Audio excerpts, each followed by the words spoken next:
আজ বিকেল ৩টা থেকে জাতীয় নাগরিক পার্টি এনসিপির পূর্ব ঘোষিত যে সমাবেশ, সেই সমাবেশ অনুযায়ী কিন্তু আমরা দেখেছি যে ঠিক ৩টা থেকেই দেশের বিভিন্ন জায়গা থেকে ছোট ছোট মিছিল নিয়ে তারা এই জাতীয় যে শহীদ মিনার রয়েছে সেই শহীদ মিনারে কিন্তু তারা উপস্থিত হয়েছেন। এবং আমরা দেখেছিলাম যে ঠিক ৪টা থেকে ৪:৩০টার দিকে জাতীয় নাগরিক পার্টি এনসিপির যে সমাবেশ রয়েছে সেই সমাবেশে যোগ দিতে সারা বাংলাদেশ থেকে বিভিন্ন জেলা থেকে কিন্তু এখানে মানুষজন উপস্থিত হয়েছেন। এবং সেই বিষয়টি আমরা দেখেছি যে অর্থাৎ ঠিক ৪টা থেকে ৪:৩০ থেকে শুরু করে যে নাগরিক পার্টির যে সমাবেশ রয়েছে সেখানে দেশের বিভিন্ন জায়গা থেকে অর্থাৎ যেই ৬৪ জেলা রয়েছে আমরা দেখেছি যে এই ৬৪ জেলা থেকে কিন্তু মূলত এখানে যারা জাতীয় নাগরিক পার্টি এনসিপি রয়েছে তারা সেই সমর্থকরা এসেছেন। এবং ঠিক ৫টা যখন ঠিক তখন তার কাছাকাছি সময় আমরা যেটা দেখেছি যে অর্থাৎ জাতীয় নাগরিক পার্টির যেই যারা কেন্দ্রীয় নেতৃবৃন্দ রয়েছেন তারা কিন্তু এখানে উপস্থিত হয়েছেন। এবং এখানে তারা আজকে আমরা যখন এই সমাবেশটি শুরু হয় তখন আমরা যে বিষয়টি জানতে পেরেছি অর্থাৎ বেশ কয়েকটি বক্তব্যে এমনভাবে বলা হয়েছে যে আসন্ন নির্বাচনকে ঘিরে অর্থাৎ এই জাতীয় নাগরিক পার্টি এনসিপির যেই আহ্বায়ক আছেন তিনি মূলত আজকে নির্বাচনী ইশতেহার ঘোষণা করবেন। এবং আমরা দেখেছি আজকে যে জাতীয় নাগরিক পার্টি এনসিপির যেই কেন্দ্রীয় নেত্রী রয়েছেন ডাক্তার তাসলিম জারাও জানিয়েছিলেন যে তারা যদি দেশের দায়িত্ব গ্রহণ করে তাহলে তারা দেশের যে চিকিৎসা ব্যবস্থা সেটা তারা নিশ্চিত করবে। এবং এছাড়াও আমরা যে বিষয়টা দেখেছি যে যারা কেন্দ্রীয় নেতৃত্ব রয়েছেন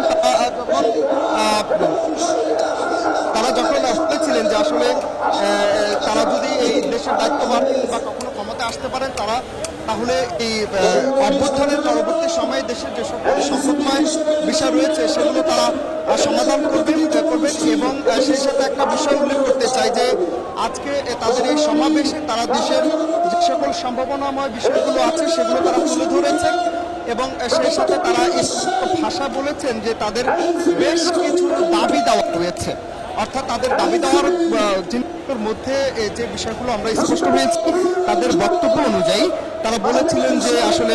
জুলাই অভ্যুত্থানে যারা আহত হয়েছেন কিংবা দেশের বিভিন্ন জায়গায় বিভিন্ন প্রত্যন্ত অঞ্চলে যে সকল অক্ষম মানুষ রয়েছেন তাদেরকে যদি পুনর্বাসন করতে হয় তাহলে এটা কোনো স্বাভাবিক পুনর্বাসন করলে হবে না, সেই বিষয়টি যেন লক্ষ্য রাখতে হবে। এবং দেশের যে চিকিৎসা ব্যবস্থা সেটা তারা যতটা উন্নত করা যায় সেটা তারা চেষ্টা করবেন। এবং এই সমাবেশ চলাকালে আমরা যে বিষয়টি দেখতে পেয়েছি অর্থাৎ সমাবেশ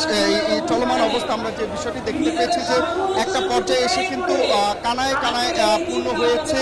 এই কেন্দ্রীয় শহীদ মিনারের যেই সমাবেশ স্থল সেটি। এবং এখানে যারা কেন্দ্রীয় নেতৃবৃন্দ রয়েছেন তারা বক্তব্যে স্পষ্ট একটা বিষয় করেছেন যে তারা দেশের যেই অভ্যুত্থানের পরবর্তী বিষয় জুলাই আহতদের যেই একটা বিষয় রয়েছে পুনর্বাসনের বিষয় রয়েছে এবং সেই সাথে এই জুলাই অভ্যুত্থানকে কেন্দ্র করে আওয়ামী লীগ সরকার সংশ্লিষ্ট শেখ হাসিনা সহ তাদের বিচার করতে হবে, তাদের বিচার নিশ্চিত করতে হবে। এর পরবর্তীতে দেশের নির্বাচন ব্যবস্থা নিয়ে তারা কথা বলেছেন। সবচেয়ে যে বিষয়টা আমরা উল্লেখ করতে চাই তারা বলেছেন যে বিভিন্ন জায়গায় একটা বিষয় উল্লেখ হয়েছে যে তারা তরুণরা দেশের ক্ষমতা ভার গ্রহণ করতে পারবে কিনা। এই প্রসঙ্গে আমরা দেখেছি যে এনসিপির বেশ কয়েকজন বক্তব্যে বলেছেন এবং একজন নেত্রীও বলেছেন যে তারা দেশের বিভিন্ন সময়ে যে তরুণ আইকনদের ব্যাপারকে তারা তুলে এনে তারা এটা দাবি করেছেন তারা যদি ক্ষমতায় আসতে পারে, তারা যদি নির্বাচনের মাধ্যমে ক্ষমতা আসতে পারে তাহলে তারা দেশের জন্য এবং দেশের রাষ্ট্র এবং দেশের জন্য দেশের নাগরিকের জন্য রাষ্ট্রের জন্য জনকল্যাণমূলক যে সকল কাজগুলো রয়েছে তারা স্পষ্ট ভাষায় সেটা বলেছেন যে তারা সেগুলো সম্পূর্ণ করবেন এবং তারা করতে পারবেন, তাদের সে অদম্য সাহস আছে। আমরা সর্বোপরি একটা বিষয় উল্লেখ করতে চাই যে সারা বাংলাদেশ থেকে যে পরিমাণ জাতীয় নাগরিক পার্টি এনসিপির যেই সমর্থকরা এসেছেন, নেতৃবৃন্দ এসেছেন, বিভিন্ন মিছিল নিয়ে এসেছেন, সব মিলিয়ে এই কানায় কানায় পূর্ণ হয়েছে আজকের এই শহীদ মিনারের সমাবেশ। তো এই ছিল এখানকার সবশেষ। অনন্ত হাসান মাসুদ, বাংলা টিভি।